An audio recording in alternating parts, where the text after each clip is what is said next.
আমি অনুষ্ঠানটো কথোপকথনমূলকভাৱে ছাৰ কথোপকথনমূলকভাৱে আগবঢ়াই নিবলৈ যত্ন কৰিম সঞ্চালক হিচাপে মই কিছু তেওঁলোকৰ পৰা আপোনালোকৰ হৈ কিছু প্ৰশ্ন বা এই ধৰণৰ বিষয়ত পৰামৰ্শ বিচাৰিম তাৰ লগতে মই বিচাৰিম যে আমাৰ যিটো আনুষ্ঠানিক কথা বতৰাখিনি শেষ হোৱাৰ পিছত অভিভাৱকসকলেও বা স্থানীয় ৰাইজ আৰু ছাত্ৰ ছাত্ৰীসকলেও তেওঁলোকৰ ফালৰ পৰা কিছু প্ৰশ্ন কিছু কৌতূহল যদি আমাৰ সন্মুখত অৱগত কৰে আজি আলোচনা চক্ৰখন বেছি সাফল্যমণ্ডিত হ'ব বুলি মই অনুভৱ কৰিছোঁ প্ৰথমতেই মই ডক্টৰ প্ৰাঞ্জল বুঢ়াগোহাঁই ছাৰৰ ওচৰলৈ যাব বিচাৰিম ছাৰে দীঘলীয়া সময় ধৰি তেওঁ শিক্ষাতত্ত্ব বিভাগৰ এজন অধ্যাপক ছাত্ৰ ছাত্ৰীৰ কিশোৰৰ তৰুণ প্ৰজন্মৰ মনস্তত্বৰ লগত খুব ওচৰ সম্পৰ্ক থকা এজন ব্যক্তি আৰু আমি জানো যে এক বিকল্প শিক্ষানুষ্ঠানৰ সৃষ্টি উদ্যোগ হিচাপে দ্য বিদ্যা দ্য লিভিং স্কুল নামেৰে এখন বিশেষ ধৰণৰ বিদ্যালয়ৰ তেওঁ জন্মদাতা তেওঁ দীঘলীয়া জীৱনৰ শিক্ষকতা আৰু ছাত্ৰ ছাত্ৰী আৰু অভিভাৱকৰ লগত কাম কৰাৰ অভিজ্ঞতাৰ পৰা মই তেওঁৰ পৰা একেবাৰে প্ৰাথমিকভাৱে যিটো কথা আপোনালোকৰ সন্মুখত তেওঁ কোৱাটো বিচাৰিম যে সাধাৰণভাৱে এজন সফল সন্তানৰ কাৰণে অভিভাৱকে কি বিশেষ দায়িত্ব পালন কৰিব লাগে বা কি ধৰণৰ অভিভাৱককনো আমি ভাল অভিভাৱক বুলি ক'ব পাৰোঁ অৰ্থাৎ ভাল অভিভাৱক ধাৰণাটো আমি ক'ৰ পৰা ল'ম বা কি দৃষ্টিভংগীৰ আধাৰত এজন অভিভাৱকক আমি ভাল বা সতৰ্ক অভিভাৱক বুলি আমি ক'ব পাৰোঁ ছাৰে এই বিষয়ত প্ৰথমতে আমাৰ অতিথি আমাৰ ৰাইজক উদ্দেশ্যি বক্তব্য আগবঢ়াব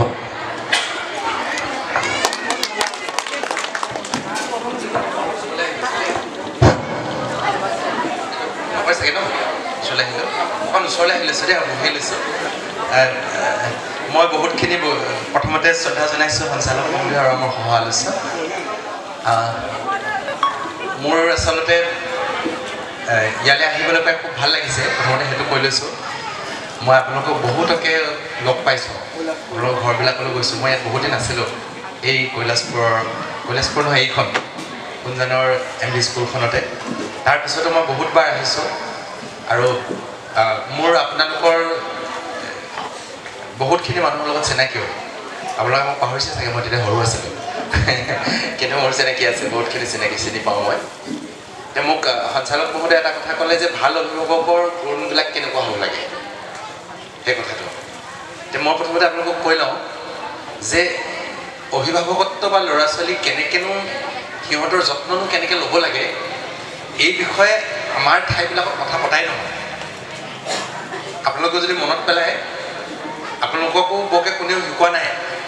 শিকাইছে যদিও গাঁৱত কোনোবা মানুহে ক'লে আৰু কিবা কথা এটা কিন্তু তাৰ লগত জড়িত যিবিলাক বিজ্ঞান বুলি কওঁ আচল সত্য কথাবিলাক বিজ্ঞানসন্মত কথাবিলাক এই কথাবিলাক পতা নহয় আমাৰ আৰু ল'ৰা ছোৱালী ইয়াত মই যেতিয়া আহিছিলোঁ মই ল'ৰা ছোৱালীখিনিৰ লগত ৰাতি থকাকৈ আছিলোঁ 10 দিনমান একেলগতে আছিলোঁ একেলগতে থাকোঁতে প্ৰথমতে মই হাইস্কুলৰ টিচাৰকেইজনক ক'লোঁ যে মই 9-10ৰ ল'ৰা ছোৱালীখিনি একেলগতে ৰাখি লৈ মই 10 দিন একেলগতে থাকিম মোক শিক্ষককেইজনে বৰ গালি পাইছিলে প্ৰথমতে ছাৰ আপুনি কি কৈ বিচাৰিছে চব বিয়া হৈ গুচি যাবগৈ এটা নাপাব ঘূৰাই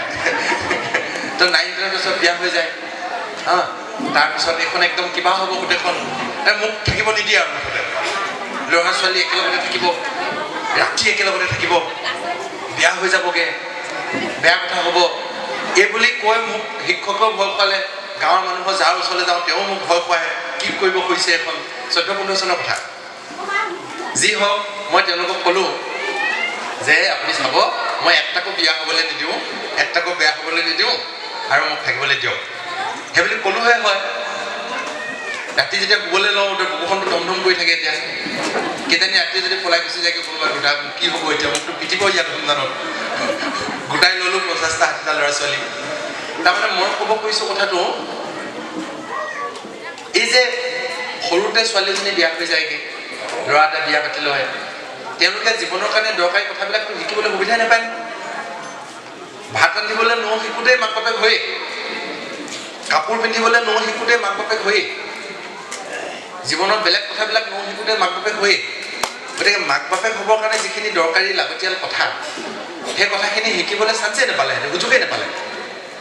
তেনেকুৱা হৈ যায় কথাটো আজিকালি ধৰক আপোনালোকৰ ইয়াৰ পৰাও বহুত ল'ৰা ছোৱালী পঢ়িবলৈ গৈছে তেওঁলোকে পৃথিৱীখন দেখিছে 2-4টা কথা শিকিছে বা ইয়াৰ লগত জড়িত এটা কথা শিকিছে কিন্তু আমাৰ পৰম্পৰাগতভাৱে সমাজখনত আমি বেছিবিলাক মানুহে এই কথাটো শিকিবলৈ সুযোগ নাপালোঁ ঠিক আছে গতিকে এই কথাটো শিকিব লগা কথা এটা হয় বা পাতিব লগা কথা এটা হয় এই বিষয়ে আমি যিমান কথা পাতিম যিমান বিজ্ঞানসন্মত কথা পাতিম সিমান আমাৰ ল'ৰা ছোৱালী ভাল হোৱাত আমি বৰঙণি আগবঢ়াব পাৰিম এই কথাটো মই প্ৰথমতে কৈ লৈছোঁ দ্বিতীয় কথা এটা কৈ লৈছোঁ সেইটো হৈছে ল'ৰা ছোৱালীবিলাক যে এনেকুৱা হ'ল বা তেনেকুৱা হ'ল এইবিলাক জন্মতে হৈ নাহে এই দুটা যুক্তি আপোনালোকে বুজি পাই ল'ব লাগিব দেই জন্মতে নাহে এতিয়া কৈছোঁ মই এটা উদাহৰণ দিছোঁ আমাৰ বিজ্ঞানী এজন আছিলে বিজ্ঞানীজনে কি কৰিছিলে জানে তেওঁ জন্ম হোৱাৰ পাছতেই কি কৰিছিলে এই মেকুৰী পোৱালি কেইটামান লৈ লৈছিলে মানুহৰ ল'ৰা ছোৱালীকো কৰিবলৈ নিদিয়ে পৰীক্ষা কৰিবলৈ নিদিয়ে নহয় সেইকাৰণে তেওঁ মেকুৰী পোৱালি কেইটামান লৈ দিলে মেকুৰী পোৱালি কেইটা লৈ কি কৰিলে তেওঁ জন্ম হোৱাৰ লগে লগে সিহঁতৰ চকুকেইটা বান্ধি দিলে গোটেই 30টা মেকুৰী পোৱালি চকু বান্ধি থৈ দিলে তাৰপিছত 3 মাহমান তেওঁ চকু বান্ধি থৈ দিলে থৈ দিয়াৰ পিছত 3 মাহৰ পিছত তেওঁৰ মেকুৰী পোৱালিকেইটা চকুকেইটা খুলি দিলে খুলি দিয়াৰ পিছত দেখিলে তেওঁ মেকুৰী পোৱালিকেইটা চিৰদিনৰ কাৰণে অন্ধ হৈ গ'ল কেইটামানক কাণত ঠিলা মাৰি দিলে ঠিলা মাৰি 3 মাহৰ পিছত দেখিলে সেইকেইটা চিৰদিনৰ কাৰণে কলা হৈ গ'ল আমাৰ বিজ্ঞানীজনে এটা কথা ক'লে যে যিমানবিলাক আনকি দেখিবলৈও বা শুনিবলৈও এই কথাখিনিও এটা বয়স থাকে সেইটো বয়সত যদি তাক চাবলৈ দিয়া নাযায় নহয় সি পিছত চাবও নোৱাৰা হৈ যায়গৈ সেইটো বয়সত যদি তাক শুনিবলৈও দিয়া নাযায় নহয় শুনিবও নোৱাৰা হৈ যায়গৈ তেনেকৈ 9-10 মানৰ বয়সৰ পৰা আপুনি যদি ল'ৰা এটাক আপোনাৰ সন্তান এটা জন্ম হৈছে 9-10 মাহ হৈছে আৰু 10 মাহ মানৰ পৰা যদি আপুনি এনেকুৱা জেগা এটা ৰাখি থৈ দিয়ে য'ত সকলো মানুহে ইংৰাজীত কথা কয় 2 বছৰ পিছত আনিবলৈ যাব সি ইংৰাজীত কথা কৈ থাকিব যদি আপুনি এনেকুৱা জেগা এটা ৰাখি থৈ দিয়ে য'ত মানুহে মিচিং ভাষাত কথা কয় 9-10 মাহৰ পৰা ৰাখি থৈ দিয়ক এটা 2 বছৰ ৰাখি থৈ দিলে হ'ব তাৰপিছত আপুনি যেতিয়া আনিবলৈ যাব দেখিব সি মিচিং ভাষাত কথা কয় এনেকুৱা জেগা এটা ৰাখি থৈ দিয়কগৈ আপুনি য'ত কোনেও কথা নকয় 2 বছৰ পিছত আনিবলৈ যাওক সি মাত মাতিব নাজানে এনেকুৱা জেগা এটা ৰাখি থৈ দিয়ক আপুনি য'ত অকল কুকুৰে ভুকি থাকে 2 বছৰ পিছত আনিবলৈ যাওক আপোনাক কৈ দিব সি মানে কি বুলি বুজিছে যে আমি যিটো বাহ্যিক অভিজ্ঞতা দিম সেই অভিজ্ঞতাটোৱে শিশুটোক ডাঙৰ দীঘল কৰে যেনেকৈ দিয়া যায় তেনেকেই শিকে এতিয়া আমি কেনেবাকৈ বিচাৰিম নেকি যে আমাৰ ল'ৰাটো এনেকুৱা হওক যদি এনেকুৱা হওক বুলি আমি বিচাৰিছোঁ তেনেকুৱা নিজে নিজে নহয় বনাব লগা হয় আমি বিচাৰিছোঁ নেকি আমাৰ ল'ৰাটোৱে ইংৰাজীত কথা ক'ব পাৰক তেতিয়াহ'লে তাক এইখিনি সময় ইংৰাজীত কথা কোৱাৰ পৰিৱেশ এটা ৰাখিলে ইংৰাজী কথা ক'ব পাৰিব আমি বিচাৰিছোঁ নেকি ল'ৰাটো এনেকুৱা ডাঙৰ এনেকুৱা অফিচাৰ হওক তাক বনাব লাগিব আমি বিচাৰিছোঁ নেকি ল'ৰাটো সৎ চৰিত্ৰ হওক তাক বনাব লাগিব আমি বিচাৰিছোঁ নেকি ল'ৰাটো ভাল নাগৰিক হওক তাক বনাব লাগিব মুঠতে আপোনালোকে এতিয়ালৈকে ক'লে এই কথাটো বুজি লওক যে ভাল ল'ৰা ছোৱালী ভাল মানুহ শিক্ষিত মানুহ চোকা মানুহ আনকি চোকা কথাবিলাকো আমাৰ শিক্ষকসকলে ভাবে যে জন্মতে চোকা হৈ আহিলে একো জন্মতে হৈ নাহে চোকাটো বনাই লয় গানটো জন্মগতভাৱে গাব পৰা হৈ নাহে মানুহ গান গাবলৈ মানুহ বনাব লগা হয় খেলুৱৈ কোনো জন্মতে খেলুৱৈ হৈ নাহে খেলুৱৈ বনাব লগা হয় ভাল বোৱাৰী জন্মতে হৈ নাহে বোৱাৰী বনাব লগা হয় মুঠতে আপোনালোকে বুজি লওক আমি কেনেকুৱা সন্তান কৰিব খুজিছোঁ সেইটো বনাই ল'ব লাগিব যদি বনাই ল'ব লাগে তেতিয়াহ'লে আমি জানিব লগা কথা থাকে কেনেকৈ বনাম এতিয়া মই ভাল অভিভাৱক বুলি কাক ক'ম জানে নিজে বহুত ভাল চৰিত্ৰ নহ'বও পাৰে যি অভিভাৱকে এই কাইলৈ কিতাপখিনি জানে যে কেনেকৈ ল'ৰা ছোৱালীটো তাৰ লক্ষ্যটো তাক যদি মই খেলুৱৈ কৰিব খুজিছোঁ কেনেকৈ খেলুৱৈ বনাব পাৰি এতিয়া এই ৰাস্তাটো যি অভিভাৱকে জানে যদি মই তাক সৎ চৰিত্ৰৰ মানুহ বনাম বুলি ভাবিছোঁ সৎ চৰিত্ৰৰ মানুহ কেনেকৈ বনাব পাৰি এইটো যি অভিভাৱকে জানে কোনো অভিভাৱকে যদি ভাবিছে যে মোৰ ল'ৰাটোক প্ৰফেচাৰ বনাম কেনেকৈ বনাব পাৰি আপুনি নবনালে নিজে নবনায় এইটো বনাব লগা কথা এতিয়া এই যিজন শিশুকে বনাব পৰা ৰাস্তাটো জানে সেই বিজ্ঞানটো জানে সেইজন অভিভাৱকক মই প্ৰথমতে ভাল অভিভাৱক বুলি কওঁ মানে তেওঁ অভিভাৱকত্ব বা সেই ৰাস্তাটো জানে কিন্তু মই যেতিয়া অভিভাৱকবিলাকৰ কথা পাতিলে তেওঁলোকক যদি সুধোঁ যে আপোনাৰ ল'ৰাটো আপুনি কি হ'ব হোৱাটো বিচাৰিছে তেওঁ কয় ছাৰ ডাক্তৰ হোৱাটো বিচাৰিছোঁ আচ্ছা ডাক্তৰ কেনেকৈ বনাব পাৰি আপুনি জানেনে তেতিয়া তেওঁ হাঁহি দিয়ে ছাৰ পঢ়িলে নহ'ব, বনাব লাগিব। এতিয়া অভিভাৱকে যদি বনাব নাজানে তেতিয়াহ'লে অভিভাৱকে গেৰাণ্টি দিব নোৱাৰে যে হ'ব নে নহ'ব।